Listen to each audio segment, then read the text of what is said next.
The rain hammered against the windshield like accusations. Chen gripped the steering wheel of her battered Honda Civic, squinting through the downpour at the address glowing on her phone screen. Riverside Towers. Penthouse delivery. Of course, it was a penthouse. On a night like this, when her wipers were barely functional and her student loan payment was 3 days overdue, Destiny had decided she needed to climb 40 floors to deliver Italian food to someone who probably wouldn't even tip. She pulled into the underground garage, water streaming from her rain jacket, as she grabbed the insulated bags from her passenger seat. The aroma of truffle pasta and osso buco filled her car, a cruel reminder that she'd eaten ramen for dinner 3 nights running. Again. If you're enjoying this story so far, don't forget to hit the like button and subscribe. Drop a comment telling me where in the world you're watching from. I love hearing from you. The elevator was chrome and mirror, the kind that forced you to confront exactly how tired you looked. Maya avoided her reflection. She knew what she'd see: dark circles under her eyes, hair escaping its practical ponytail, the uniform polo from Milano's pizzeria that had seen better days. At 26, she should have been finishing her master's degree in special education. Instead, she was delivering food to pay off the medical debt from her brother's accident 2 years ago. The elevator doors opened onto a private foyer. Marble floors. Original artwork on the walls. A single door with a brass number, 4,000,000. Maya pressed the doorbell and waited, listening to the rain drum against windows somewhere inside. Footsteps approached, soft and hesitant, not the confident stride of wealth she'd expected. The door opened 6 inches, stopped by a security chain. A boy stared up at her, maybe 8 or 9 years old, with dark curls falling into serious brown eyes. He wore expensive pajamas, the kind with actual buttons and a collar, but his feet were bare. He looked at Maya, then at the bags in her hands, then back at her face. His mouth opened, closed. His small hands moved in front of his chest, fingers forming shapes. Maya recognized instantly. "Pizza?" he signed. Maya's exhaustion evaporated. She shifted the bags to one arm and signed back without thinking. "Yes, and pasta. Are you hungry?" The boy's eyes went wide as moons. His hands flew. "You know sign language. You can understand me." "I can," Maya signed, smiling despite her wet clothes and aching feet. "I learned when I was young. My baby brother is deaf." The boy's face transformed with pure joy. He turned, signing rapidly to someone Maya couldn't see. "Dad, Dad. She knows how to talk to me. She understands." Maya heard a deeper voice respond in Italian, words she didn't understand, followed by footsteps, heavy, measured, the kind of footsteps that changed the air pressure in a room. The door closed, and Maya heard the chain slide free. When it opened, again, the boy stood beside a man who made Maya's breath catch in her throat, for reasons she couldn't immediately name. He was tall, over 6 feet, with dark hair silver-touched at the temples. He wore a black dress shirt with the sleeves rolled to his elbows, revealing forearms roped with muscle and scattered with faint scars. His face was all hard angles, sharp jaw, prominent cheekbones, a nose that had been broken at least once. But it was his eyes that held her frozen, dark as midnight, intense with an intelligence that felt like being X-rayed. They studied her with an expression somewhere between surprise and something else, something that made her pulse quicken. "You sign," he said. It wasn't a question. His voice was deep, textured with an accent that turned the simple words into music. Italian, definitely, but softened by years in America. "Yes," Maya said, finding her voice. I have your order, 4250. The man didn't move for the food. He was still watching her, and Maya felt heat climb her neck under his scrutiny. The boy tugged on his father's shirt and signed something rapid. "My son says you told him you learned sign language for your brother," the man said, his eyes never leaving Maya's face. "Is this true?" "Yes. My brother Danny was born deaf. I learned ASL when I was 8 so we could talk." Maya shifted the bags again, suddenly conscious of how heavy they were. "Your son's signing is beautiful. Very expressive." Something flickered across the man's face. Surprise again, maybe, or pain so quickly hidden she might have imagined it. "Luca," he said quietly to the boy. "Go set the table. I'll bring the food." The boy Luca signed something that made his father's jaw tighten almost imperceptibly. Then Luca looked at Maya and signed. Will you come back? Please? No one else can talk to me. Maya's heart cracked open. She knew that loneliness. Had watched it consume Danny for months before they'd found the deaf community that we saved him. This child, living in a penthouse overlooking the city, had everything money could buy, except someone to understand him. I deliver in this area, Maya signed back. Maybe I'll see you again. Luca's smile was pure sunshine. He signed thank you 3 times before disappearing into the apartment. The man pulled out a wallet Italian leather, obviously expensive, and counted out 3 crisp $100 bills. He held them out to Maya. The order is $42.50, Maya repeated, confused. I know. His eyes held hers. The rest is for making my son smile. He hasn't done that in 6 months. Maya's hands trembled as she accepted the money. $257 in tips, more than she made in an entire shift. I can't take this much. I just spoke to him. You gave him something I can't. The man's voice dropped lower, rougher. You gave him someone who could hear him. That's worth more than any amount I could pay you. He took the bags, and for bags of the bags, to moment their fingers brushed. Maya felt electricity spike through her, sharp and unexpected. The man's eyes darkened, and she knew he'd felt it too. What's your name? He asked. Maya Chen. Thank you, Maya Chen. The way he said her name, with that slight Italian lilt, made it sound like poetry. I'm Alessandro Marchetti, and that was my son Luca, Alessandro. The name whispered through Maya's mind, settling into a place she didn't want to examine. He's a special kid, Maya said, finding her voice. You're lucky. I know. Alessandro's expression shifted into something complex. Love and grief and fear, all tangled together. More than he realizes. There was a story there. Maya could sense it. Tragedy woven into the expensive furnishings and the careful way this powerful man held himself, like he was always prepared for the next blow. I should go, Maya said, though her feet didn't move. I have other deliveries. Alessandro nodded but didn't step back. For a feat, heartbeat, they stood in the doorway. Rain sounds filling the silence, something unspoken passing between them. Drive carefully, he said finally. The roads are dangerous tonight. It wasn't until Maya was back in her car, hands shaking as she started the engine, that she realized Alessandro Marchetti had sounded less like he was giving advice, and more like he was giving a warning. The next morning, Maya's manager Marcus called her into the tiny office at the back of Milano's pizzeria. Someone requested you specifically, Marcus said, squinting at his computer screen. Penthouse order. Same address as last night. They want the same driver. Maya's heart stuttered. What's the order? Breakfast, apparently. Marcus scrolled. Espresso, pastries, frite, fancy stuff.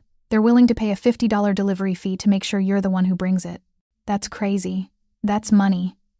Marcus printed the receipt and handed it to her. Don't screw this up. Rich weirdos. Who tip well are the unicorns of food delivery. If this guy wants you specifically, you smile, and you deliver whatever he wants.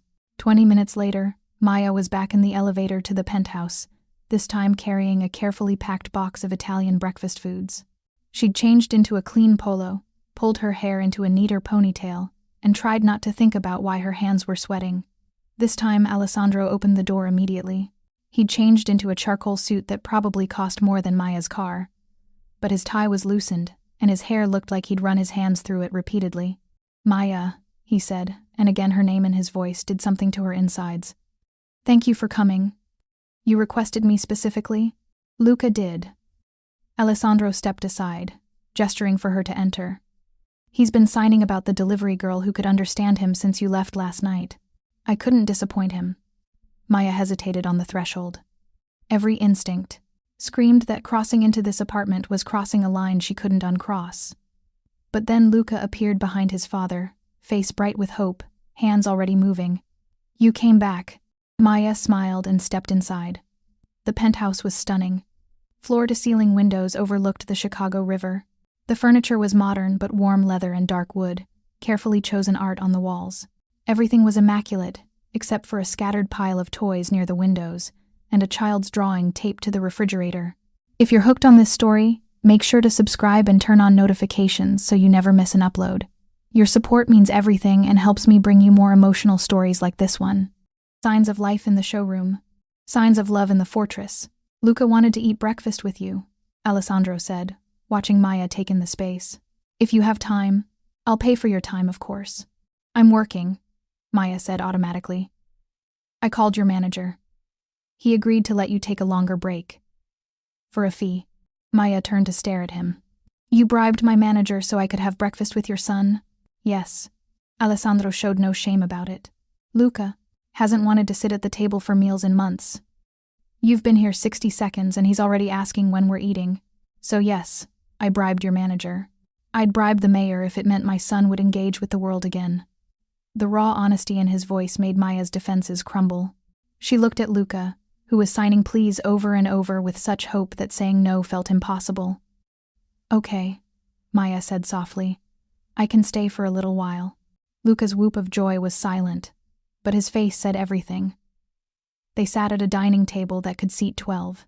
Luca positioned himself right next to Maya, signing questions faster than she could answer them. What was her favorite color? Did she have pets? Could she teach him new signs? Did she like dinosaurs?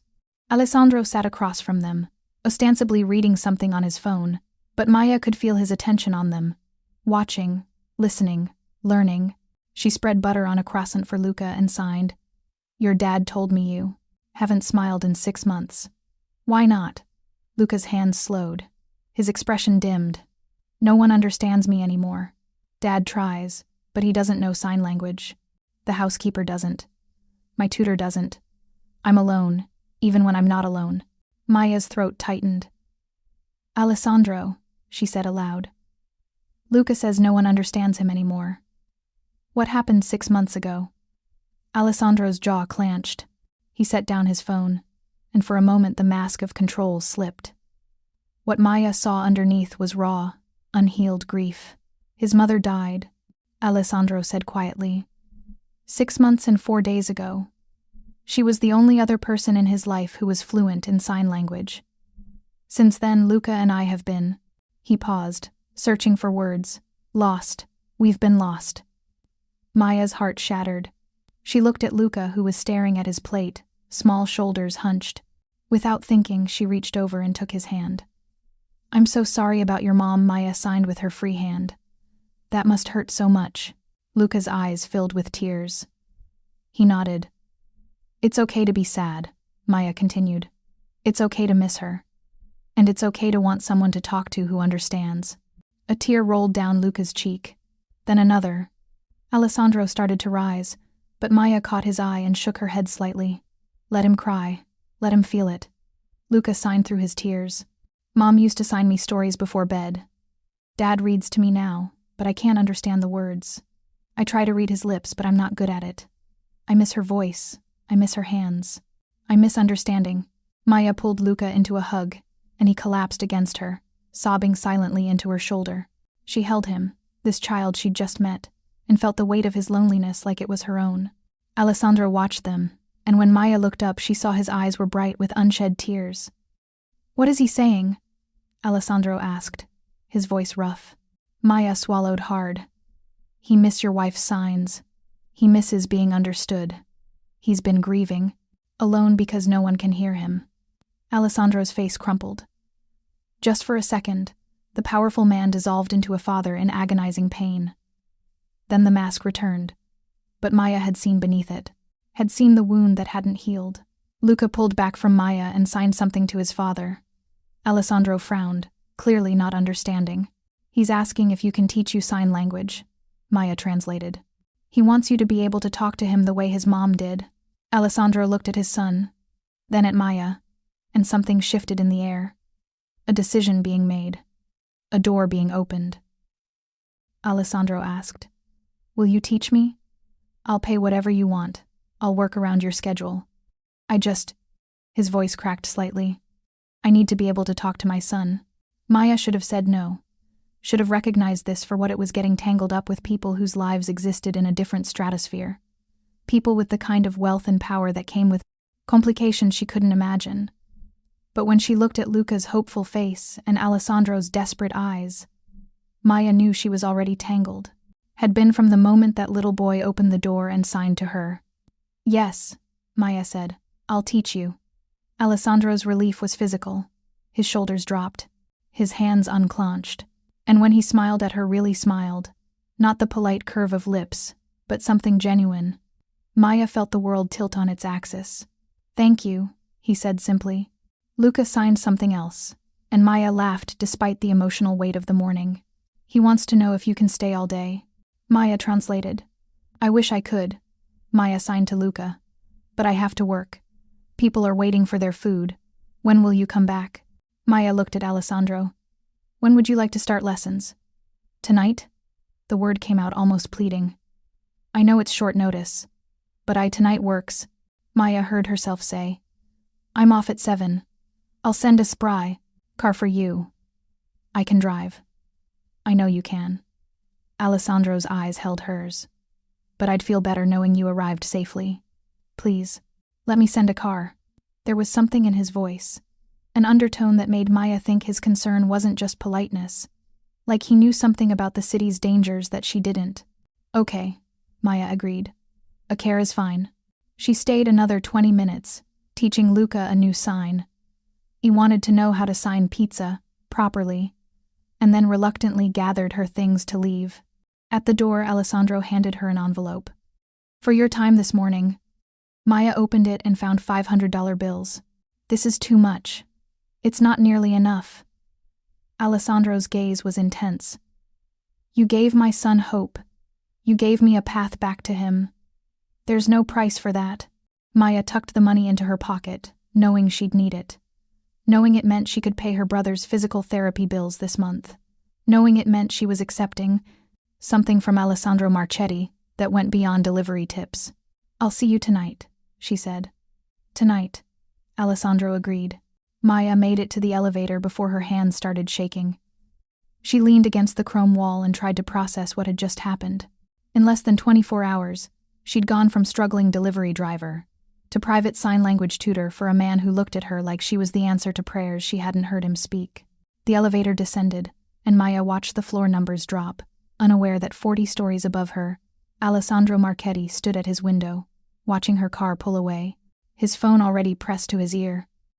"Vincent," Alessandro said in Italian. "I need a full background check. Maya Chen. Mid-20s, works at Milano's pizzeria, has a deaf brother.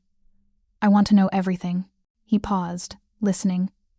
"Because she's going to be spending time with my son," Alessandro said. "And because anyone who gets close to Luca, I need to know if she's clean, if she has debts, vulnerabilities, and connections to any of my enemies. I need to know if she's safe." Another pause. "Yes, I know how it sounds," Alessandro said quietly, his eyes tracking Maya's Honda as it merged into traffic. "Do it anyway. And Vincent? I want protection on her. Discreet, but constant. Starting now." He ended the call and stood at the window long after Maya's car disappeared. Behind him, Luca signed to himself, practicing the new signs Maya had taught him. For the first time in 6 months, his son looked alive. Alessandro would do anything to keep that light burning, even if it meant pulling an innocent woman into his dark world, even if it meant lying to her about who he really was. Because Maya Chen didn't know that Alessandro Marchetti was more than a wealthy single father. She didn't know that his fortune came from the family business that had controlled Chicago's underworld for 3 generations. She didn't know that the name Marchetti made powerful men nervous and dangerous men respectful. She didn't know that by stepping into his home, by showing kindness to his son, she'd painted a target on her own back. And Alessandro wasn't sure he had the strength to tell her, not when she looked at him like he was just a grieving father instead of the head of the Marchetti crime family. Not when she might be the one person who could save his son. The rain had stopped, but the storm was just beginning. "Should I continue with part 2? Retry JC. "Yes, part 2. The protection Maya's phone buzzed as she pulled into Milano's parking lot. "Unknown number. A car will pick you up at 6:45 de l'après-midi from your address. Driver's name is Vincent. Black Mercedes." Alessandro. Maya stared at the text. She'd never given Alessandro her address. Her fingers hovered over the keyboard, uncertainty twisting in her stomach. Then a second text arrived. I hope you don't mind that I asked your manager for your information. I wanted to ensure the car knew where to collect you. If you're uncomfortable, please tell me. The last thing I want is to overstep. The consideration in his words eased something in Maya's chest. She typed back quickly. It's fine. See you tonight. 3 dots appeared, then disappeared, then appeared again. Finally, thank you, Maya. You have no idea what this means to us. Marcus was waiting for her inside. Arms crossed, expression caught between confusion and suspicion. What the hell is going on with you and the Penthouse guy? He demanded. He called me personally, offered me $300 to extend your break, then asked for your address. I didn't give it to him, Marcus added quickly. But he said he'd get it from the delivery records anyway. So I figured, what's the point? Did I screw up? No, you didn't screw up. Maya teed on her apron, avoiding Marcus's eyes. He wants me to teach him sign language, for his son. The deaf kid? Yeah, Marcus whistled low. And he's paying. Do you for this? Yes. How much? Maya thought about the envelope of cash currently burning a hole in her bag. Enough. Enough to quit this job? The question hung in the air. Maya had worked at Milano's for 18 months, ever since Danny's accident drained their savings. The pay was terrible, the hours worse, but it was steady, reliable, safe. I don't know yet, Maya admitted.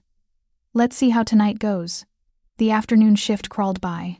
Maya delivered pizzas to college students, pasta to families, calzones to business meetings, normal orders to normal people living normal lives, not like the Penthouse, not like Alessandro Marchetti, with his intense eyes and his grieving son and his casual way of handing out $100 bills like they were pocket change. At 6:30, Maya changed in the Milano's bathroom. She'd brought clothes from home, dark jeans, a soft blue sweater that Danny said brought out her eyes, minimal makeup. Not a date, she reminded herself. This is work, teaching, professional.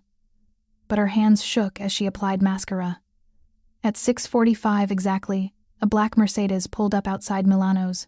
A man stepped out late 50s, built like a tank, with salt and pepper hair and eyes that swept the parking lot with military precision. Maya Chen? His voice was gravel and authority. Yes, I'm Vincent. Mr. Marchetti sent me to collect you. He opened the rear door. Please. Maya slid into leather seats that probably cost more than her monthly rent.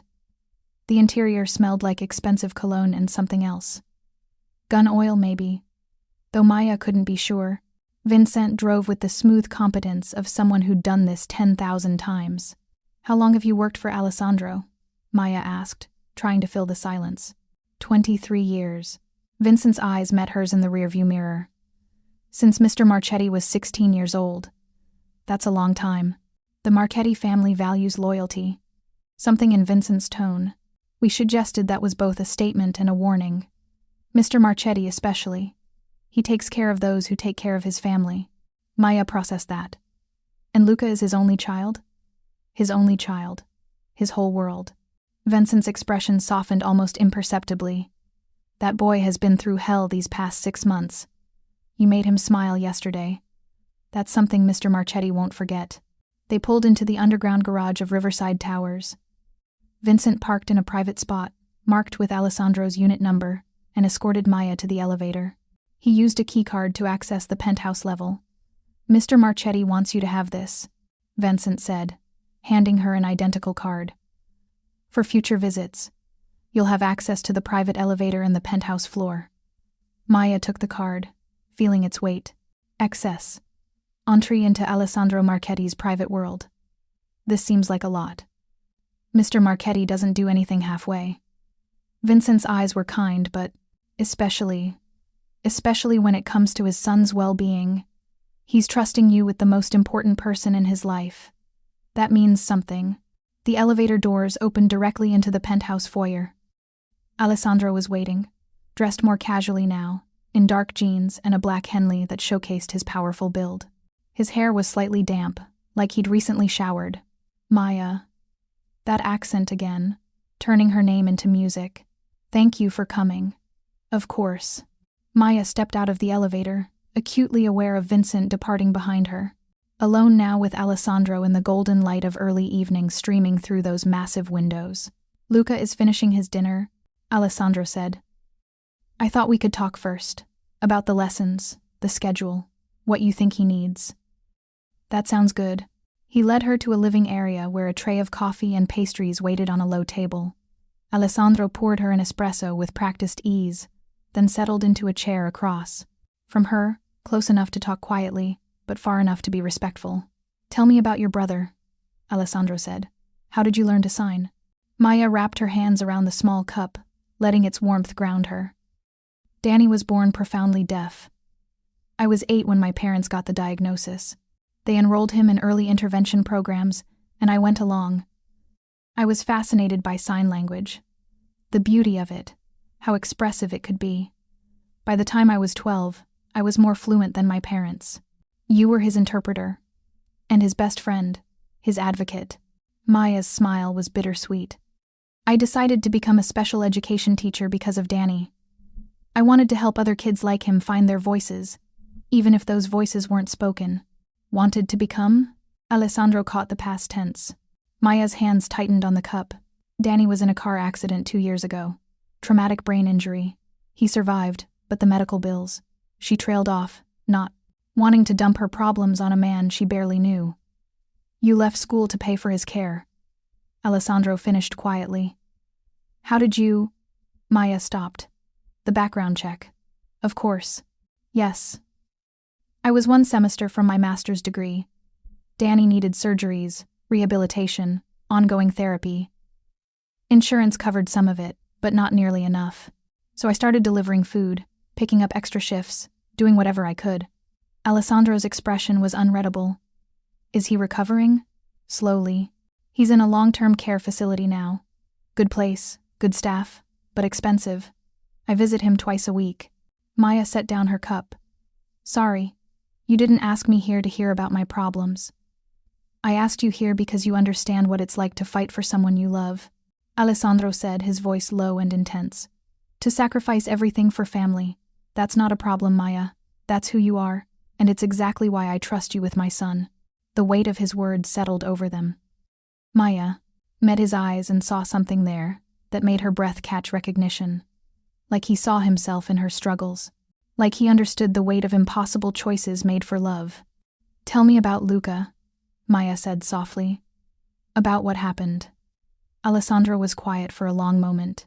When he spoke, his voice was carefully controlled. But Maya heard the pain beneath it. "Luca was born deaf. My wife Sophia and I learned that when he was 18 months old. Sophia threw herself into learning everything about deaf culture, sign language, making sure Luca never felt limited by his deafness." Alessandro's hands clenched on his knees. "She was extraordinary, fluent in Italian Sign Language and ASL. She made our home bilingual, spoken Italian and English, signed ASL. Luca never doubted he was understood. She sounds amazing. She was—" Alessandro's jaw tightened. 6 months ago, she was driving home from a charity event. Drunk driver crossed the median. She died instantly. I'm so sorry. Luca was home with me that night. We got the call together. I had to tell my 8-year-old son that his mother was never coming home." Alessandro's voice cracked slightly. "I tried to sign it, tried to make him understand, but my signing has always been basic, functional, but not fluent. I couldn't find the words, the signs to explain grief, to comfort him, to tell him everything would be okay, even though I knew it wouldn't be." Maya's throat burned with unshed tears. "Since then, Luca has withdrawn," Alessandro continued. "His tutor knows some basic signs, but not enough for real communication. The therapist I hired specializes in childhood grief, but doesn't sign. I've been trying to learn, practicing from videos and books, but it's not enough. It's not fast enough. My son is drowning in silence, and I can't reach him." He looked at Maya, and the vulnerability in his eyes was devastating. "Then you appeared at my door," Alessandro said quietly. "You signed to him, like it was as natural as breathing. You understood him instantly. And for the first time in 6 months, I saw my son come alive. So when I ask you to teach me, Maya, I'm not just asking for lessons. I'm asking you to help me save my son." Maya couldn't speak past the lump in her throat. She nodded, blinking back tears. A small sound made them both turn. Luca stood in the doorway, watching them. He signed something, and Alessandro looked to Maya for translation. "He's asking if you're crying because you're sad," Maya said. "Tell him." Alessandro paused, collecting himself. "Tell him I'm crying because I'm grateful, because you're going to help us understand each other again." Maya signed the message. Luca crossed the room and climbed into his father's lap, wrapping small arms around Alessandro's neck. They held each other, father and son, grief and hope tangled together. And Maya knew with absolute certainty that she was already in too deep. This wasn't just a tutoring job. This was stepping into a family's healing, into their most vulnerable moments, into a space where her presence mattered more than money or contracts or professional boundaries. She was in, completely, irrevocably in. The first lesson started simply. Maya taught Alessandro the basics, the alphabet, common phrases, how to position his hands for clarity. His fingers were thick, scared, built for violence, not delicacy, but he attacked sign language with the same intensity he seemed to bring to everything, focused, determined, unwilling to fail. "Slower," Maya corrected gently, repositioning his hand. "The sign for love needs to cross your chest, like this." Her fingers wrapped around his wrist, guiding the movement. Alessandro's skin was warm, the muscles beneath corded with strength. He watched her face with such concentration that Maya felt heat climb her neck. "Like this?" He repeated the sign. "Perfect." Luca, sitting cross-legged on the floor nearby, signed his approval. "Good. Dad, you're learning." They worked for 2 hours. Alessandro absorbed information like he was memorizing battle strategies, asking questions, making Maya repeat signs until he got them right. Luca helped, demonstrating when Alessandro struggled, patient in ways that broke Maya's heart. This little boy, teaching his father how to speak his language. By 9 o'clock, Alessandro could hold a basic conversation, simple, halting, but real. "How are you?" he signed to Luca. "Happy," Luca signed back, his smile radiant. "You're talking to me, Dad. Really talking." Alessandro pulled his son close, his own eyes bright. Over Luca's head, he mouthed to Maya, "Thank you." Maya nodded, not trusting her voice. When it was time to leave, Vincent appeared to drive her home, but at the door, Alessandro stopped her. "Tomorrow," he said. "Can you come tomorrow? I know it's soon, but I want to practice. I need to keep the momentum. I work until 7. After then, please." His hand caught hers, warm and doubt. "I'll pay you whatever you need. Name your price." Maya looked down at their joined hands, at the way his thumb unconsciously traced her knuckles. "You're already paying me more than fairly. Then don't think of it as payment." Alessandro's voice dropped. "Think of it as gratitude for giving me my son back." Something in Maya's chest cracked open. "Okay, tomorrow." His smile was like sunrise. Tomorrow. In the car, Vincent was quieter than before. As they pulled away from Riverside Towers, he caught Maya's eyes in the mirror. "You're good for them," he said simply. "Both of them. Don't doubt that. I barely know them. Sometimes the most important people in our lives are the ones we barely know." Vincent's expression was serious. "But I need to tell you something, Ms. Chen. Mr. Marchetti is complicated. His life is complicated. If you're going to be part of Luca's life, you need to understand that." Maya's stomach tightened. "What do you mean?" "I mean that Mr. Marchetti has enemies. People who would hurt him by hurting those he cares about. The security at Riverside Towers is extensive for a reason. The cameras, the guards, the private elevator, it's all necessary." "Because he's wealthy?" Vincent's pause told her everything, among other reasons. "What aren't you telling me? That's not my place, Miss Chen. But I will say this. If you're going to be spending time with that boy, teaching his father, becoming part of their lives, you need to be careful. You need to be aware. And if you ever feel unsafe, you call me immediately." He handed her a card with a single phone number. "Day or night. I don't care if it's 2 a.m. or Christmas Day. You call." Maya took the card, her hand trembling slightly. "You're scaring me. Good." Vincent's eyes were kind but firm. "Fear keeps you alert. Alert keeps you alive." They pulled up to Maya's apartment complex, a worn building in a neighborhood that got rougher every year. Vincent studied the area with visible disapproval. This is where you live? It's what I can afford. Vincent was quiet for a moment. I'll be parked outside tonight. I'll leave at dawn, but I'll be back before your evening shift ends. What? No, you can't, Mr. Marchetti's orders. Vincent's tone left no room for argument. You're under protection now, Ms. Chen. Whether you like it or not. You're the woman who made Luca Marchetti smile, Vincent said quietly. You're the woman his father looks at like she hung the moon. That makes you family, and the Marchetti family protects its own. Before Maya could respond, Vincent was out of the car, opening her door, escorting her to her apartment building's entrance.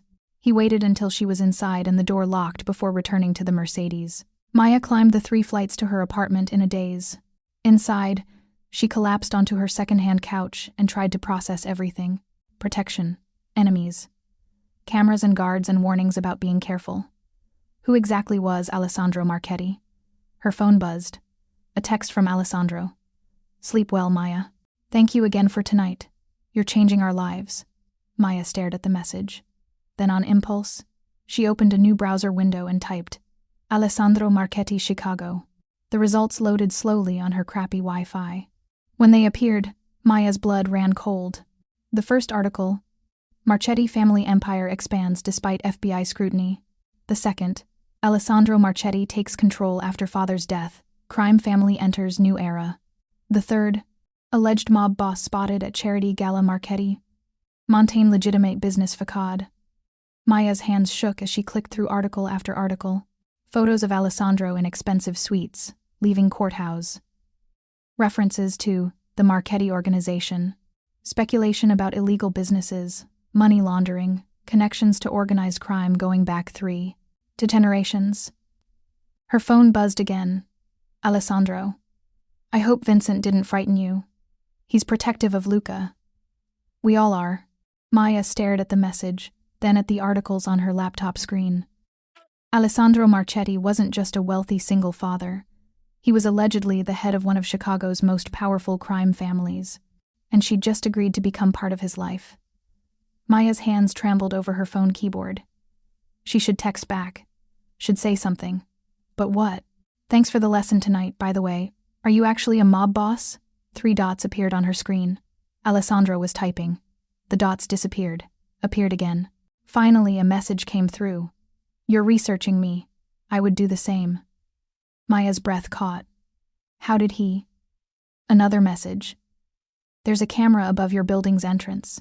I saw you stop and stare at your phone before going inside. Your face told me everything. Jesus. He was watching her. Right now. I know you have questions. Alessandro's next. I'll answer them. All of them. But not over text. Tomorrow. Before the lesson. I'll tell you everything you want to know. Then you can decide if you want to continue. Maya's heart hammered. She looked at the articles again. Alleged connections to racketeering. Money laundering. Extortion. The Marchetti family tree showed 3 generations of business leaders with suspiciously consistent legal troubles that never seemed to stick. Her phone rang. Alessandro's name on the screen. Maya answered before she could stop herself. Hello? Don't be afraid. His voice was low, calm. Please, Maya, don't be afraid of me. You're watching my building. Vincent is watching your building to keep you safe. From what? Silence. Then, from people who might want to hurt me by hurting those I care about. From a world that doesn't forgive kindness or weakness. From consequences of my life that you never asked for. The articles say a lot of things. Some true, some not, some complicated. Alessandro's exhale was audible. I'm not going to lie to you, Maya. My family's business operates in gray areas. We do things that exist outside conventional law. We protect people who can't protect themselves through legal channels. We make money in ways that don't appear on tax returns.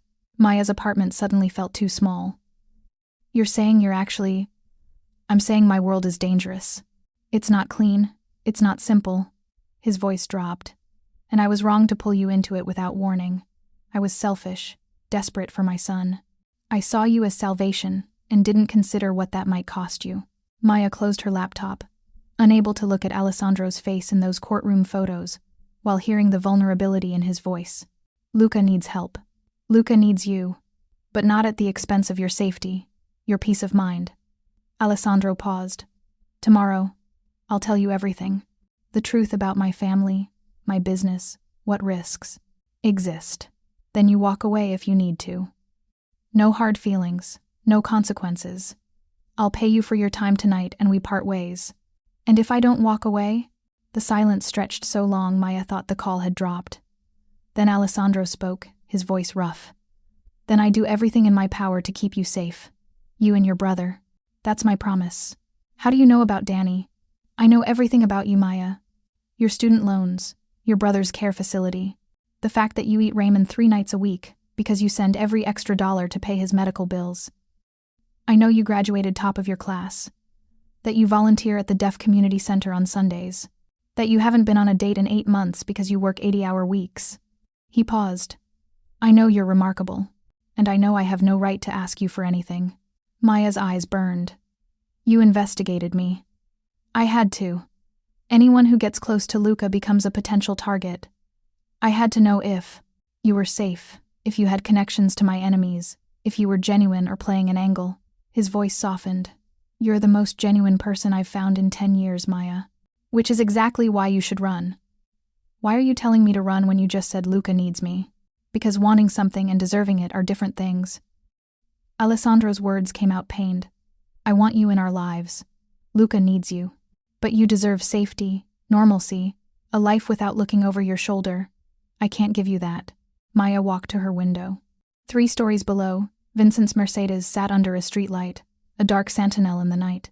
Protection or prison, she couldn't tell anymore. Tomorrow, Maya said finally. Tell me everything tomorrow, then I'll decide. Fair enough. Alessandro's relief was audible. Sleep well, Maya. Alessandro? Maya pressed her forehead to the cool glass. The articles mentioned your wife. They said her death was under investigation. That there were questions. The silence was knife-sharp. Sophia was murdered. Alessandro's voice turned to ice. The drunk driver was paid. It was made to look like an accident. But it was murder. Someone killed my wife to hurt me. To weaken me. To send a message.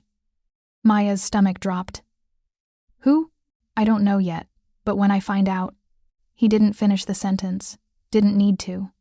The promise of violence hung in the air between them. Does Luca know? No, and he never will.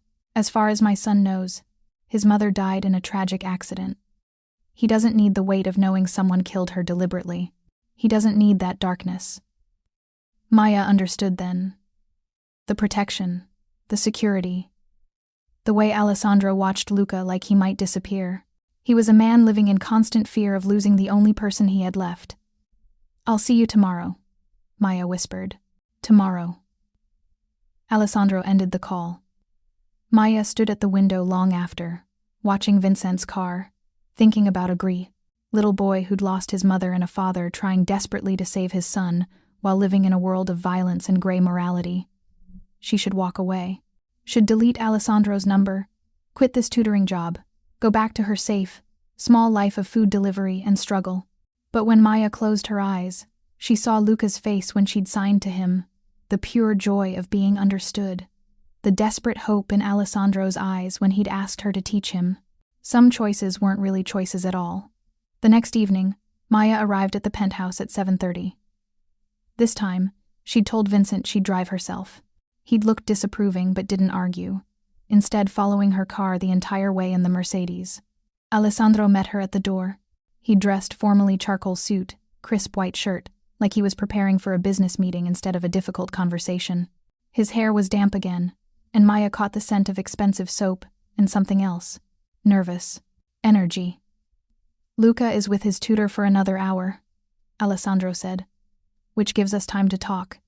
He led her to his office, a room Maya hadn't seen before. Dark wood paneling, floor-to-ceiling bookshelves, a massive desk that probably cost more than Maya's car. But what caught her attention were the photos. Sophia, beautiful, dark-haired, laughing in Alessandro's arms. Sophia holding baby Luca. Sophia signing to a toddler Luca, both of them covered in finger paint. Sophia everywhere, frozen in moments of joy that would never happen again. She was beautiful, Maya said softly. She was everything. Alessandro poured 2 glasses of wine red, Italian, probably expensive. He handed one to Maya. I met her 15 years ago at a gallery opening. She was an artist, sculptor. She made these incredible pieces from reclaimed materials, broken glass, twisted metal, things other people threw away.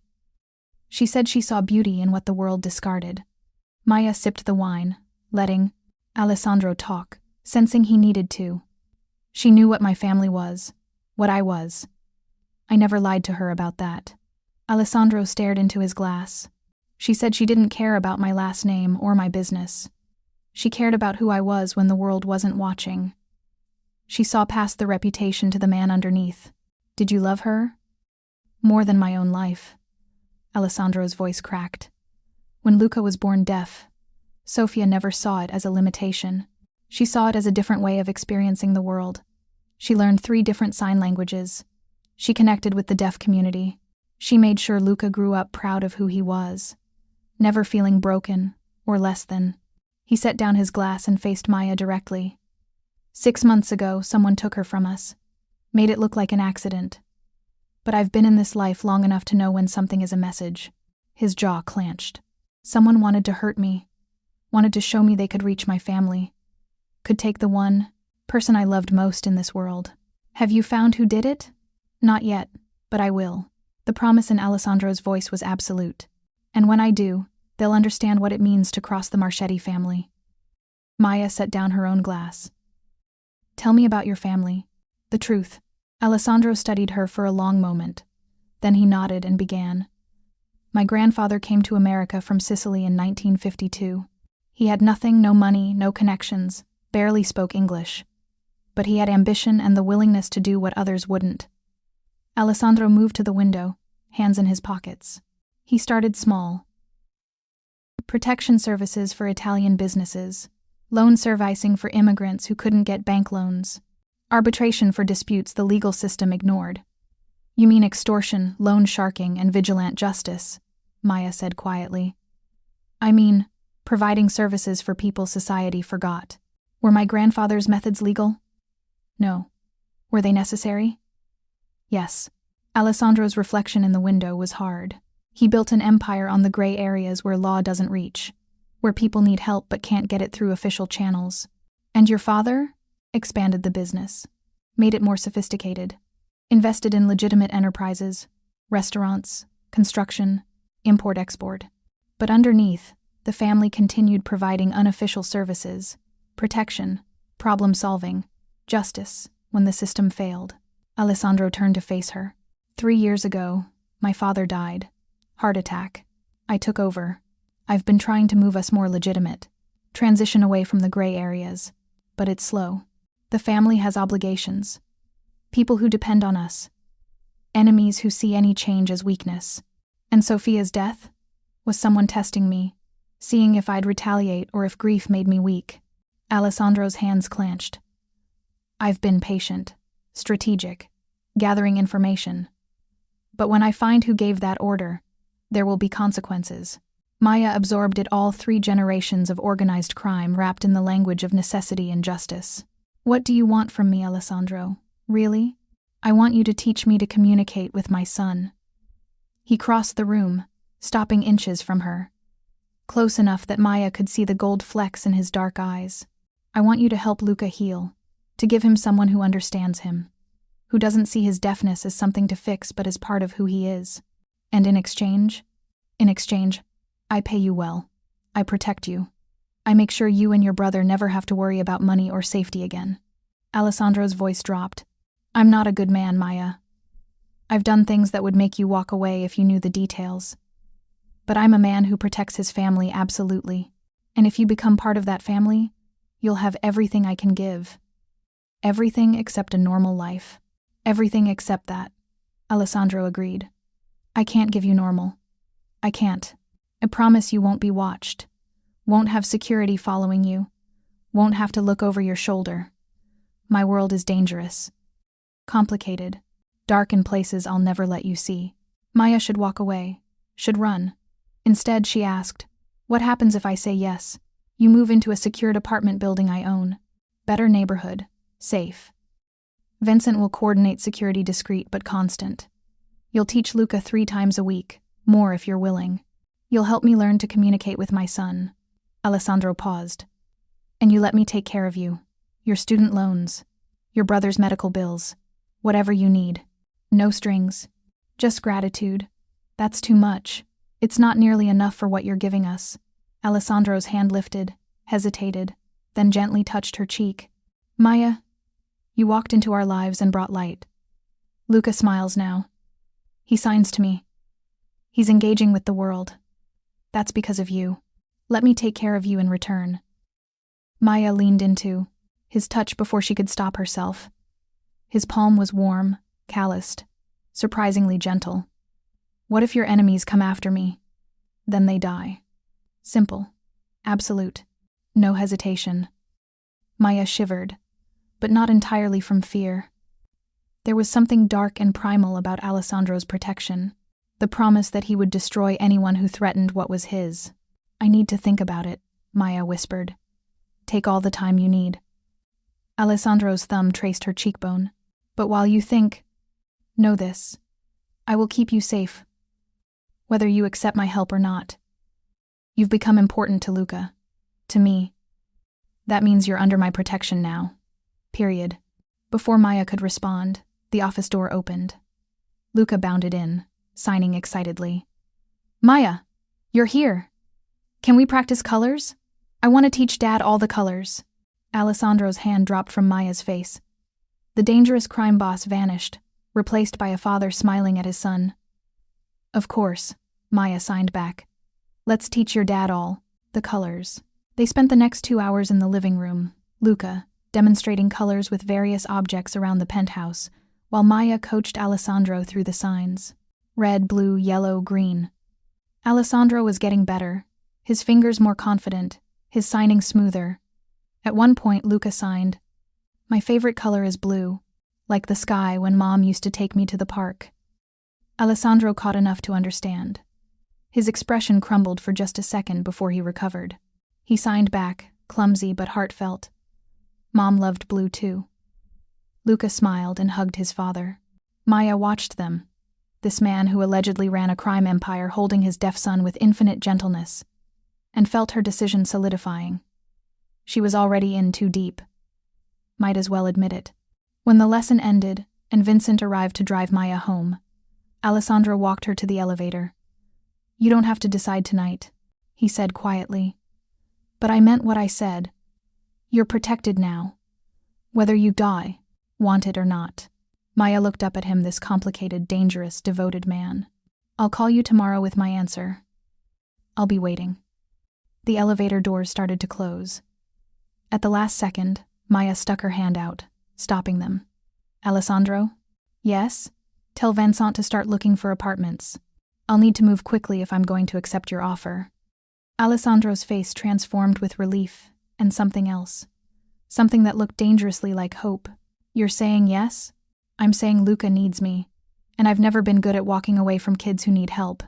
Maya's smile was small, even when I probably should. The elevator doors closed on Alessandro's smile. As Vincent drove her home, Maya stared out the window at the city lights and wondered what she'd just agreed to. Protection, security, money, but also danger. Complexity. A life tangled up with a man whose world existed in shadows. Her phone buzzed. "Alessandro." "Thank you, Maya." "For everything," Maya typed back. "Take care of that boy. He's special." "I know. So are you." Maya closed her eyes and let Vincent drive her home through the Chicago night, unaware that 3 blocks behind them, a different car followed. A car with plates registered to a shell company owned by the Castellano family. Alessandro's enemies had noticed the new woman in his life, and they were watching. Should I continue with part 3? Retrie JC yes, part 3. The reckoning 2 weeks passed like a dream, or a nightmare. Maya still couldn't decide which. She'd moved into the Lincoln Park apartment, Alessandro arranged a spacious 2-bedroom with actual sunlight, updated appliances, and security that would make Fort Knox jealous. Vincent had personally overseen the move, which took all of 3 hours since Maya owned almost nothing worth packing. "Your brother will like the 2nd bedroom," Vincent had said, inspecting the locks on the windows. "When he's ready to come home." Maya had frozen. "What, Mr. Marchetti?" spoke with the director at Riverside Care Facility. "Your brother's making excellent progress. With proper in-home support, he could transition out in 2 to 3 months. Vincent's expression had been carefully neutral. "Mr. Marchetti is arranging for a private care nurse. 24-hour support until Danny's independent." Maya had called Alessandro immediately, furious. "You can't just make decisions about my brother's care without asking me." "You're right. I apologize." Alessandro hadn't sounded sorry. "But I'm not taking it back. Danny deserves to be home with you. Let me make that happen. This is too much. The apartment, the security. Now Danny's care." "Maya." Alessandro's voice had softened. "I have more money than I could spend in 3 lifetimes. Let me use it for something that matters. Let me help your family the way you're helping mine." She'd wanted to argue, wanted to maintain her independence, her boundaries, but the thought of Danny coming home, of having her little brother back under her roof, had destroyed her resistance. "Okay," she'd whispered, "but I'm paying you back, eventually. If it makes you feel better to think that, sure." She could hear his smile through the phone. Now, Maya spent her mornings at the Deaf Community Center, where she'd started volunteering again. Alessandro had somehow convinced her manager at Milano's that she'd be more valuable as a community outreach consultant than a delivery driver, with triple the pay and actual benefits.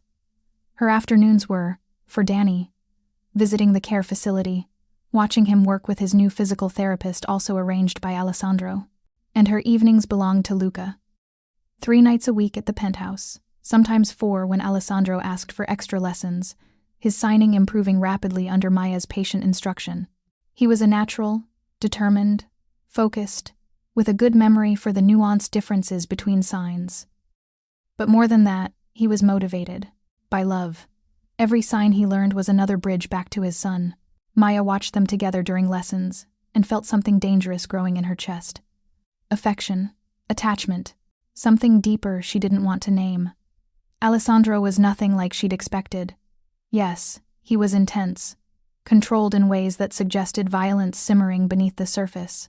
Yes, men in expensive suites appeared occasionally at the Penthouse, conversations conducted in rapid Italian behind closed doors, while Vincent positioned himself strategically between them and Luca. Yes, Maya sometimes caught glimpses of the crime boss.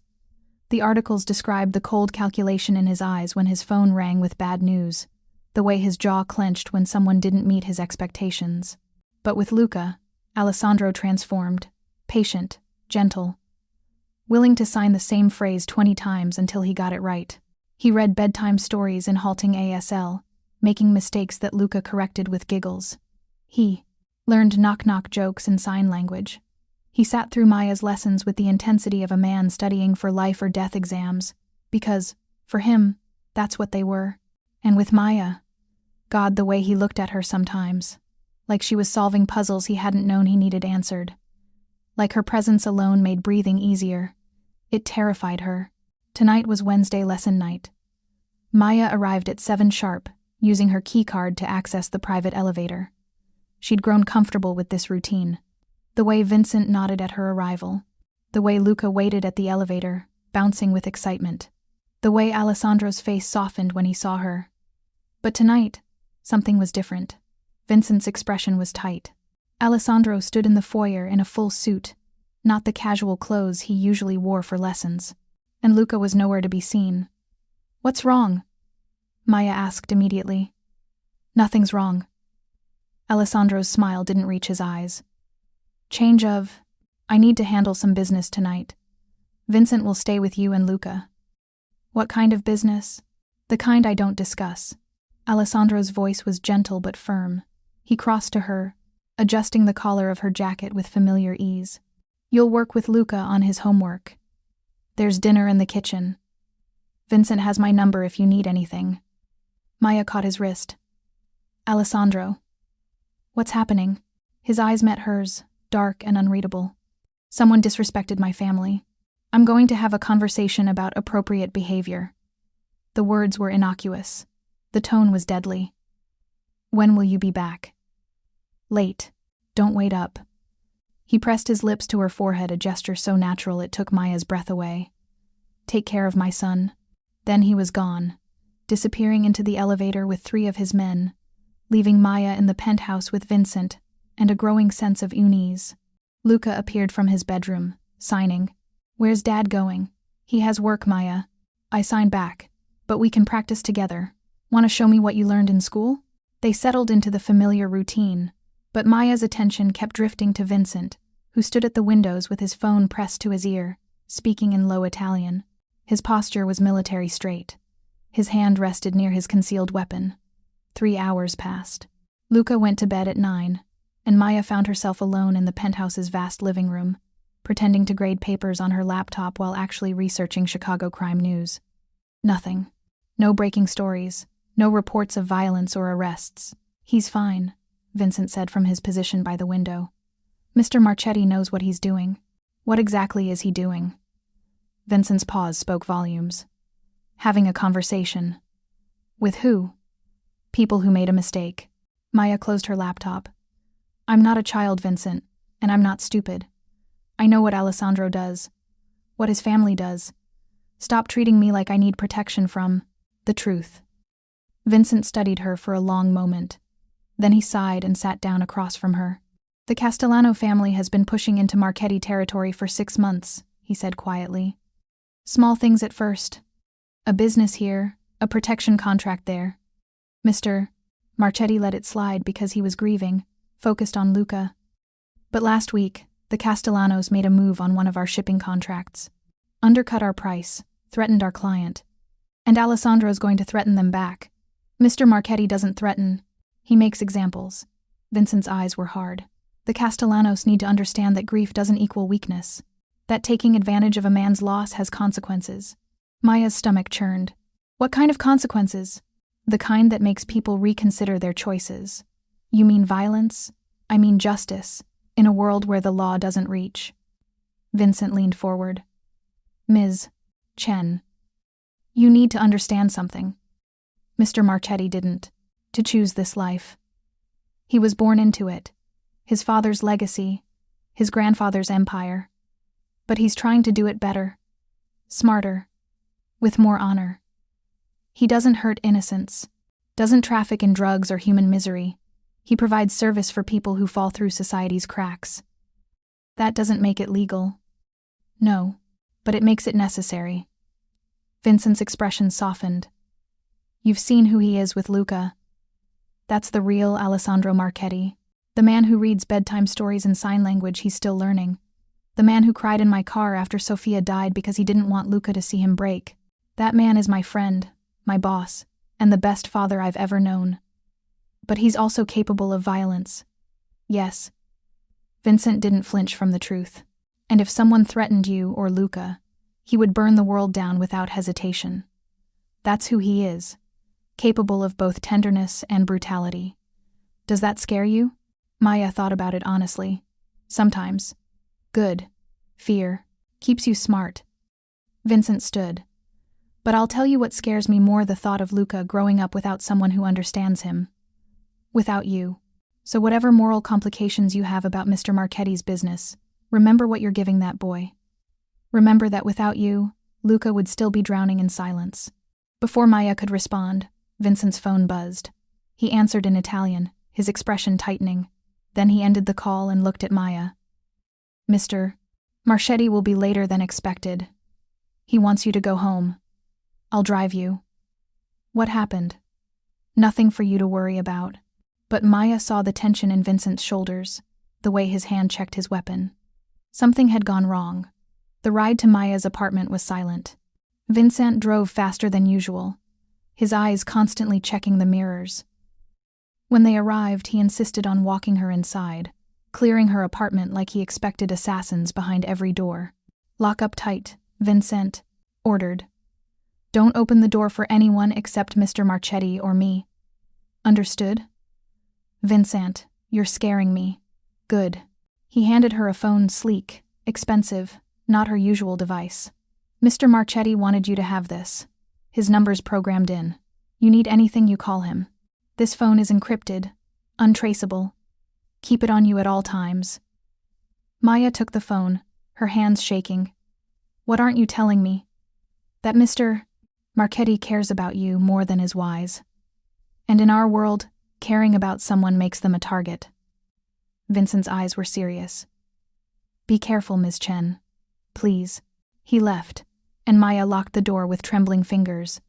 She checked every window, every lock, seeing her previously secure apartment as suddenly vulnerable. The new phone buzzed. Alessandro, Vincent told me he scared you. I'm sorry. Everything is fine. I'll call you in the morning. Maya typed back. Are you okay? 3 dots appeared, disappeared, appeared again. I'm handling things. Don't worry about me. That's not an answer. I'm unharmed. That's all that matters. Maya paced her living room, phone clutched in her hand. What happened tonight? The response took longer this time. I protected what's mine. That's all you need to know. Did you hurt someone? The silence stretched for 5 full minutes. Maya was about to call when the response finally came. Yes. I hurt people who threatened my family, my business, who thought they could take from me without consequences. I'm not sorry about it. Maya's hands shook as she typed, how bad? Bad enough that they won't make the same mistake again. Not bad enough that anyone died. This time, the casual way he said it this time made Maya's stomach turn. This was the reality of Alessandro's world. Violence as negotiation, pain as punishment. A moral code that existed outside law, outside everything Maya had been taught, was right. She should be horrified, should pack her bags and disappear. Instead, she found herself typing, when? Will I see you? Tomorrow night. I'll cook dinner. Just us and Luca. No business, no interruptions. I want to talk to you. About what? About us. About what this is becoming. About whether you can accept all of who I am. Maya stared at the message, heart pounding. Us. You know there's an us, Maya. You've known since the first night. We've been dancing around it, pretending this is just tutoring, just helping Luca. But it's more. It's been more from the moment you signed to my son and looked at me like I was worth understanding. Maya's breath caught. She'd been trying so hard not to acknowledge the pull between them. The way Alessandro's hand lingered on hers when she corrected his signing. The way his eyes followed her across the room. The way her pulse raced every time she saw him. I don't know if I can do this, Maya typed honestly. Your world is so different from mine. I know. I'm asking anyway. Asking you to try. To give us a chance despite the complications. What if I can't handle it? The danger, the secrets, the things you do? Then you walk away, and I let you go. But Maya, I don't think you're the kind of person who walks away from something that matters just because it's hard. He was right. Damn him, he was right. Tomorrow night, Maya typed. We'll talk. I'm counting on it. Maya set down the phone and walked to her window.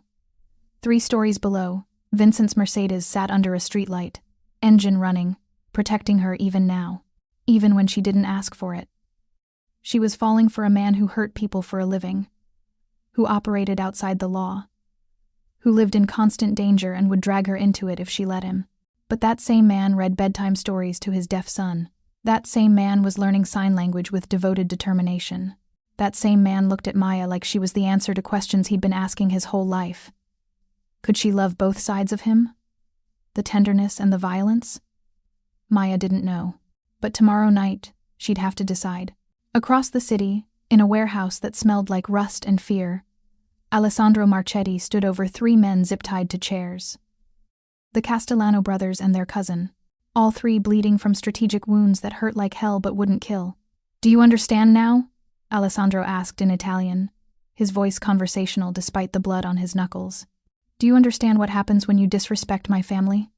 The oldest Castellano, Marco, spat blood at Alessandro's feet. This isn't over, Marchetti. You can't protect everything you love. Alessandro moved fast. One moment he was standing calmly. The next his hand was wrapped around Marco's throat, squeezing hard enough to make the man's eyes bulge. "Listen carefully," Alessandro said, his voice dropping to something lethal. "You come near my son, my business, or my people again, and what I did tonight will seem like mercy. I've been patient because I was grieving. But my patience is exhausted. Touch anything that's mine, and I will end your entire family line. Do you understand?" Marco managed a nod. Alessandro released him, letting the man gasp for air. "Vincent, make sure they get home safely. I want them to remember this lesson." Alessandro walked toward the exit, pulling out his phone. 3 missed calls from Maya. His chest tightened. He'd terrified her tonight, had shown her the monster beneath the father. And tomorrow, he'd have to face her, knowing she might walk away. The thought of losing Maya hurt worse than the knife wound he'd taken to his side during tonight's conversation, a shallow cut he'd already had stitched by his personal doctor.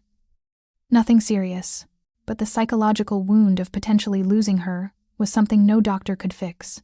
In his car, Alessandro pulled up a photo on his phone. Maya and Luca, taken last week during a lesson. Luca was demonstrating a sign, his face bright with joy. Maya was laughing, her hand covering her mouth, her eyes sparkling. It was the most beautiful thing Alessandro had ever seen. He'd burn the entire city down to keep them safe. Would stain his hands with blood 1,000 times over if it meant protecting them. But would Maya accept that side of him? Could she love a man capable of both violence and devotion? Tomorrow, he'd find out. Alessandro drove through the night streets of Chicago, heading home to his penthouse where his son slept safely, protected by security Alessandro's money and reputation provided. He'd built an empire on fear and blood. But for the first time in his life, Alessandro was afraid. Afraid of losing something he'd only just found. Afraid that the violence that defined him would drive away the one woman who'd ever seen past it. Afraid that Maya Chen would do the smart thing and walk away. The next evening, Maya arrived at the penthouse at 6, heart hammering. She dressed carefully, a simple blue dress that Danny always said brought out her eyes. Minimal makeup, hair down for once instead, tape of pulled back. She wasn't sure if she was dressing for a conversation or a date. Maybe both. Alessandro opened the door himself. He wore dark jeans and a white button-down with the sleeves rolled up, casual but elegant. But it was his face that made Maya's breath catch exhaustion barely concealed, a shadow of stubble along his jaw, and something raw in his eyes when he looked at her. "You came," he said simply. "You asked me to." Alessandro stepped aside. "Luca's with his tutor for another hour, which gives us time to talk." The penthouse smelled amazing garlic, tomatoes, fresh basil. Alessandro led her to the kitchen where he'd been cooking, a sight so domestic and unexpected that Maya almost laughed. "You cook?" "My grandmother insisted all her grandchildren learn," said a man who couldn't feed himself was helpless. Alessandro returned to the stove, stirring a pot of sauce with practiced ease. "I find it relaxing. The precise and measurements. The transformation of raw ingredients into something beautiful." Maya sat on a bar stool, watching him move around the kitchen with confidence. "You're bleeding." Alessandro glanced down at his side, where red had seeped through his white shirt. "It's nothing, just a scratch from last night." "Let me see." "Maya, Alessandro, let me see." He sighed and unbuttoned his shirt, revealing a muscled torso marred by scars, some old, some new. A fresh bandage covered his left side, spotted with blood where the wound had reopened. Maya moved around the counter, examining the bandage with her teacher's practicality. "This needs to be changed. Where's your first aid kit?" "I have a doctor." "I'm sure you do. I'm also sure I can handle basic wound care." Maya's eyes met his. "Let me help." Alessandro directed her to a cabinet in his bathroom, a space as luxurious as the rest of the penthouse. Maya gathered supplies and returned to find Alessandro sitting on the bar. Stool, shirt discarded, watching her with an intensity that made her hands tremble. She peeled off the old bandage carefully, revealing a knife wound maybe 4 inches long, professionally stitched, but angry-looking. Maya cleaned it gently, aware of Alessandro's breathing changing every time her fingers touched his skin. "Does it hurt?" she asked softly. "Not as much as the thought of you walking away." Maya's hands stilled. Alessandro. Let me say this, please. He caught her wrist, holding her hand against his chest, where she could feel his heart hammering. I know what I am. I know what my life looks like from the outside. I hurt people last night. Broke bones, spilled blood, used violence to make a point. That's who I am in my world. I'm not going to apologize for it. Maya started to pull away, but his grip tightened. But with you, Alessandro continued, his voice rough. With Luca, I'm different. I'm the man I wish I could be all the time. The man Sofia saw when she Pertushan, to agreed to marry me. I read bedtime stories. I learned sign language. I make pasta from scratch because my son likes watching me cook. His free hand came up to cup Maya's face. You make me want to be better, Alessandro whispered. Not to change what I am. I can't do that. My responsibilities are too deep, but to be more than just the violence. To be a father worth having. A man worth loving. Maya's breath caught. Loving? I'm falling in love with you, Maya Chen. The words came out raw, honest. I've been falling since the moment you signed to my son like it was the most natural thing in the world. Since you looked at me and saw a father struggling instead of a crime boss to fear. Since you walked into our lives and made everything brighter. Tears burned Maya's eyes. I'm scared. I know. So am I. Alessandro's thumb traced her cheekbone. I'm terrified you'll realize what I am and run. That you'll choose safety over this. I wouldn't blame you. It would be the smart choice. I'm tired of smart choices, Maya whispered. Smart choices led to me dropping out of school. Working 80 hours a week. Living on ramen while my brother suffered in a care facility I could barely afford. Smart choices left me exhausted and alone. She placed her hand over his, pressing his palm to her face. You're dangerous, Maya continued. Your world is violent. But you're also the most devoted father I've ever seen. The most determined student I've ever taught. And when you look at me, you make me feel like I matter. Like I'm more than just a failed teacher delivering food to pay off debts. You're not failed at anything, Alessandro said fiercely. You're remarkable, strong, compassionate. You see people really see them in ways most people never bother to. So do you.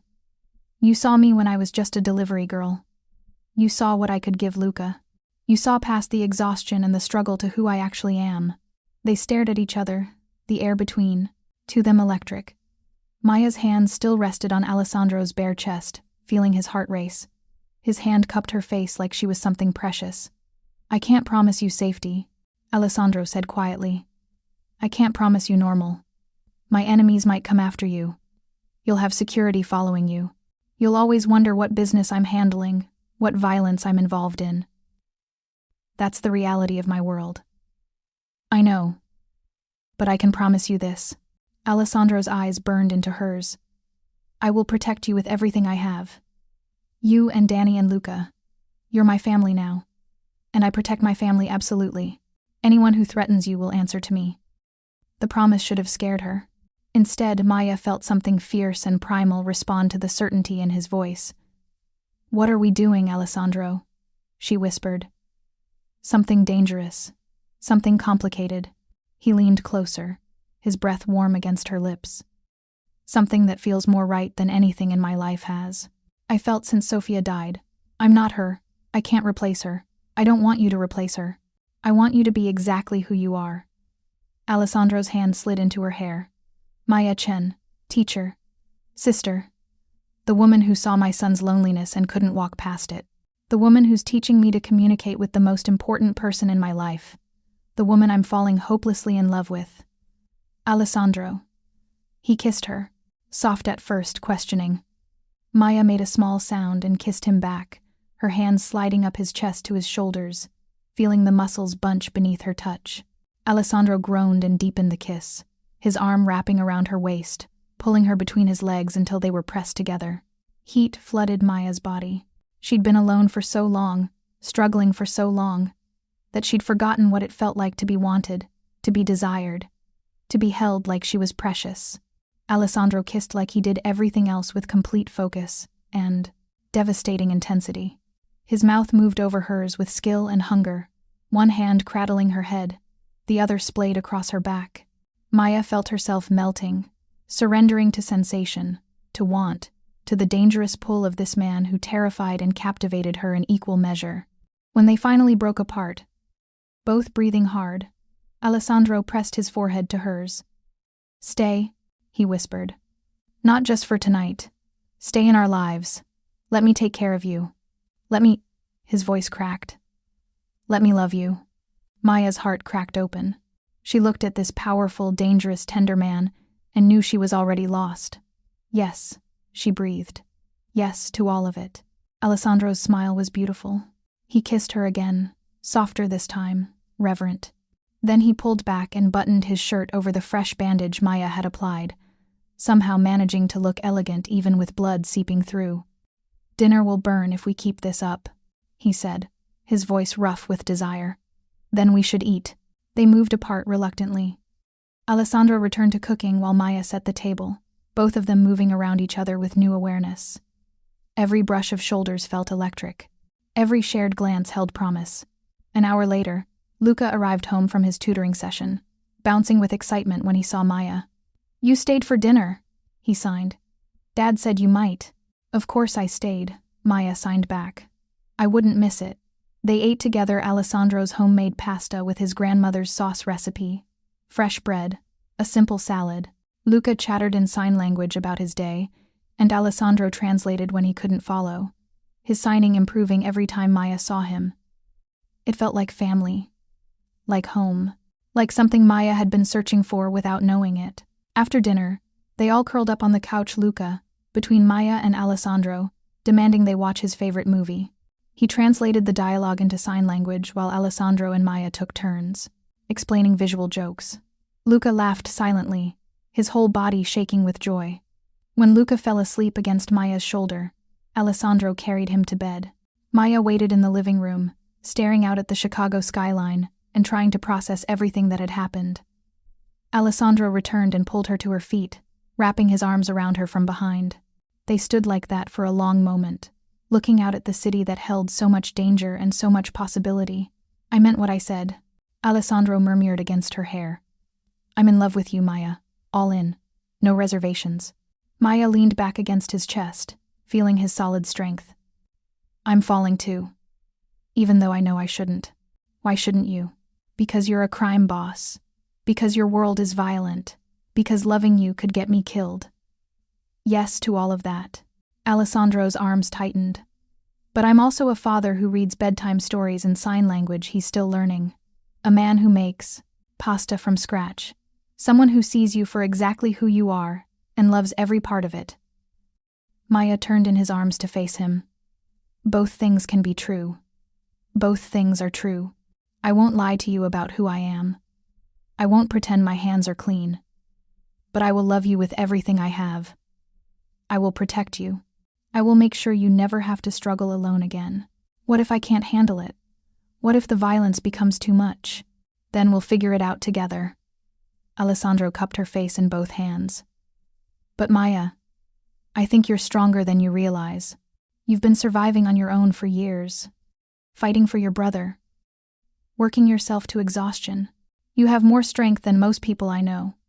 That's different from accepting what you do. Maybe. But I'm asking you to try, to give us a chance, to let me love you despite the complications."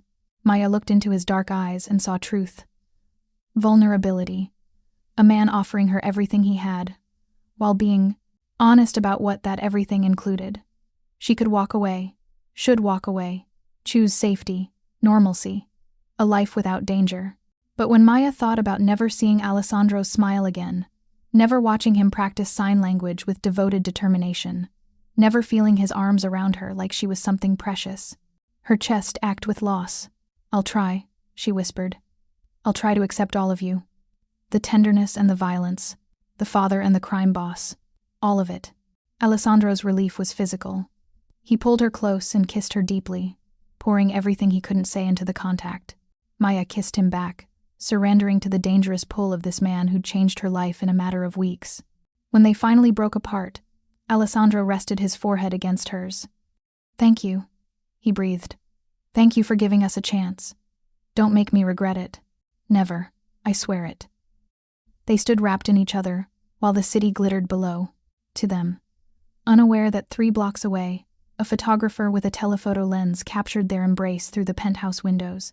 Evidence. Documentation. Proof that Maya Chen had fully integrated into Alessandro Marchetti's life. The photos would be on his handler's desk by morning, and the FBI would have to decide whether Maya Chen was an innocent caught in dangerous circumstances or whether she'd become complicit in Alessandro Marchetti's criminal empire. Either way, her life would never be simple again. 3 months later, Maya woke up in Alessandro's bed, wrapped in his arms like she belonged there, because she did belong there now. Somehow, impossibly, this had become her life. Morning light filtered through the windows. Alessandro was still asleep, his face peaceful in a way it never was during waking hours. Maya studied him, the sharp line of his jaw, the silver threading his dark hair, the scar above his eyebrow from some fight he'd never explained. Her phone buzzed. A text. From Danny's care facility. "Your brother is ready for discharge. You can pick him up any time this week." Tears burned Maya's eyes. Danny was coming home. Alessandro stirred. "Why are you crying?" Happy tears. "Danny's being discharged. Today then. We'll pick him up today." Alessandro sat up, already organizing. "Vincent will drive us." "Alessandro, breathe. We don't have to do it all today. Why wait? Your brother's been there too long already." Alessandro's smile was soft. "Besides, Luca's been asking when Uncle Danny is moving in." Uncle Danny. The casual way he said it made Maya's chest ache with love. As Alessandro headed to make breakfast, Maya's phone rang. Unknown number. "Ms. Chen? This is Special Agent Patricia Morrison, with the FBI. I need to speak with you about Alessandro Marchetti." Maya's blood ran cold. "I don't know what you're talking about. We have photos of you and Mr. Marchetti. Evidence of your relationship and your integration into his household. I know you're living with him, benefiting from his money. I'm a teacher. I'm helping a deaf child. That's all." "Is it?" Agent Morrison's voice sharpened. "Your apartment is paid for with Marchetti money. Your brother's medical care is funded by his organization. Your student loans are being handled by his shell companies. You're being bought, Ms. Chen." The words hit like physical blows. "What do you want?" "Information. Testimony. Help building a case against Alessandro Marchetti. We can offer you witness protection, safety for you and your brother. And as an helper, he goes to prison, you walk away clean." Maya's stomach churned. Prison. Alessandro behind bars. Luca losing his father. "I need to think about it." "Don't think too long. When we move on Marchetti, anyone connected to him will be caught in the net. Better to cooperate now than face charges later." The call ended. Maya sat frozen, mind racing. She should tell Alessandro. Should warn him. But that would make her complicit. She could cooperate, could testify, could walk away clean. But the thought of betraying him, of destroying Luca's family, made Maya physically ill. They picked up Danny at noon. He smiled when he saw Maya, signing. "I missed you so much. I'm taking you home. For good this time." Alessandro approached slowly, then signed carefully. "Hello, Danny. Welcome home." Danny's eyes widened. "You sign." "Maya is teaching me. I'm not as good as her, but I'm learning." The apartment Alessandro had prepared was perfect, accessible, warm, personalized. Danny wheeled through it, eyes wide, signing. "This is really ours?" "It's really ours," Maya confirmed, though guilt twisted her stomach. "Bought with Alessandro's money." Money that came from where exactly? That night, after Danny fell asleep, Maya sat at her window staring at the city. Vincent's car was parked below constant protection. She was surrounded by Alessandro's world now. Protected by it. Trapped by it. Agent Morrison called again. "Have you made a race? To decision?" "I need more time." "Time is a luxury you don't have. We're moving soon. Days, not weeks. Help us now and walk away clean. Wait, and you'll be charged alongside him." "What happens to Luca if Alessandro goes to prison?" "The child would go into foster care." Maya's chest constricted. Luca, ripped from his home, placed with strangers who couldn't communicate with him. There has to be another way. There isn't. Alessandro Marchetti is a criminal. He's hurt people. You can't save him by staying quiet. After the call, Maya cried in the darkness. She loved a man who hurt people, who broke laws, But that same man had saved her brother, had given Luca a way to be heard, had looked at Maya like she was everything. Could she betray him? Could she live with herself if she did? Could she live with herself if she didn't? The next evening, Maya arrived at Alessandro's penthouse. He'd cooked dinner, but Luca was with his tutor, leaving them alone. They ate in heavy silence. Finally, Alessandro set down his fork. "Tell me what's wrong." Maya's hands trembled. "The FBI contacted me. They want me to testify against you. They said when they arrest you, I'll be charged too, unless I cooperate." Alessandro went very still. "What did you tell them?" "That I needed time to think." "And have you thought about it?" "Of course I have. They're offering me immunity, protection for Danny, a way out." "Then take it." Alessandro's voice was flat. "Walk away. Save yourself and your brother. Just like that? You'd let me go?" "I'd let you go if it meant you were safe." Alessandro stood, crossing to her. "I knew this day might come. I won't trap you in my world if you want out." "What about Luca?" Pain flickered across Alessandro's face. "He'd go to my sister in Italy. He'd be safe. He'd be devastated. He'd lose you like he lost Sofia.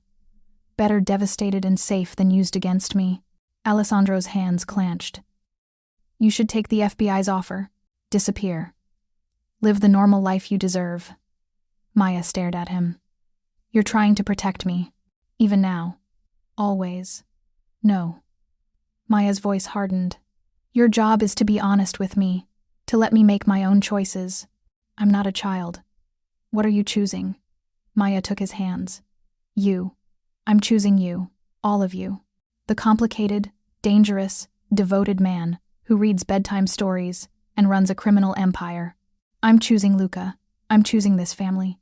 Even if it means legal trouble. Even then. Because you're not just a criminal to me.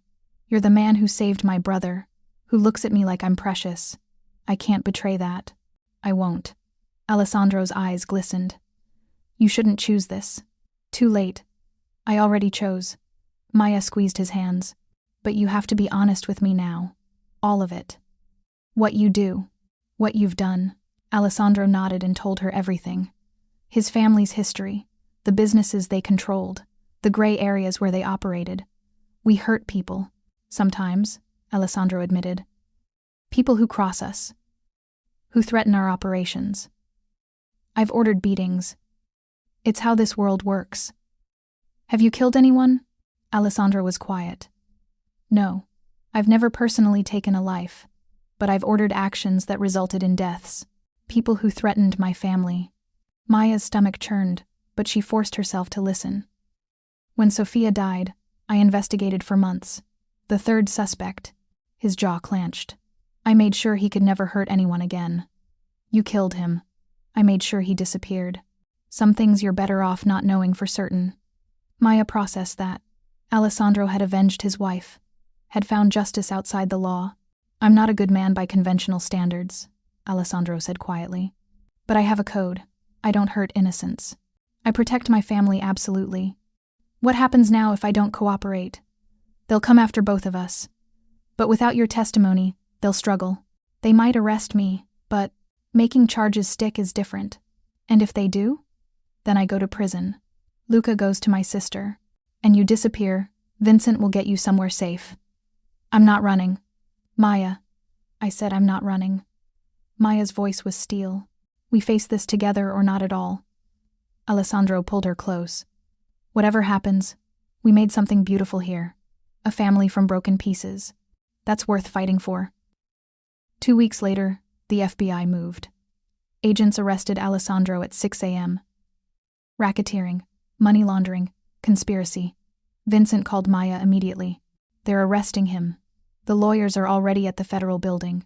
That afternoon, Agent Morrison appeared at Maya's apartment with a search warrant. They tore through everything, seized her electronics, questioned Danny until he cried. The next day, Alessandro was arraigned. Maya sat in the courthouse while he stood in an orange jumpsuit, wrists cuffed.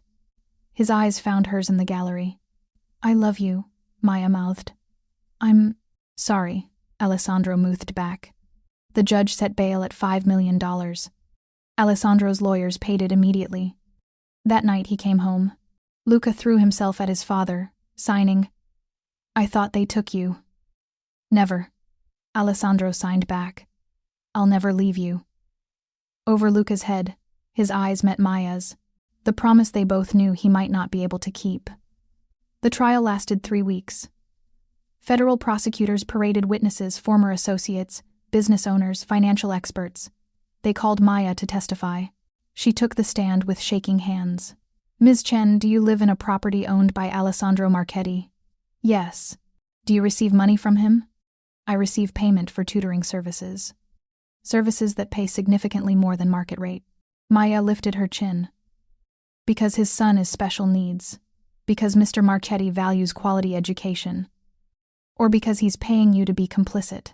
"Objection." Alessandro's lawyer stood. On cross-examination, Maya's voice softened. "Luca was isolated, lonely, struggling after losing his mother. I helped bridge that gap. And your relationship with Alessandro Marchetti? I love him. Simple, honest." Maya met Alessandro's eyes.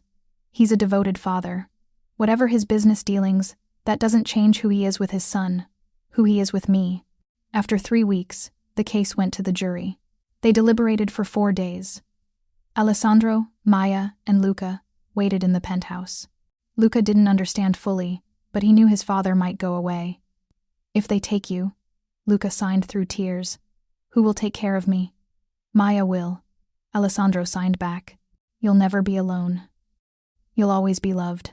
The call came on a Thursday. The jury had reached a verdict. The courtroom was packed. Alessandro stood as the jury filed in. "On the count of racketeering, we find the defendant not guilty." Maya's knees went weak. "On the count of money laundering, we find the defendant not guilty." Count after count. Not guilty. Not guilty. Not guilty. The prosecution had failed. Insufficient evidence. Witness credibility issues. Alessandro was free. When the judge dismissed the charges, Alessandro pulled Maya into his arms, holding her like she was the only real thing in the world.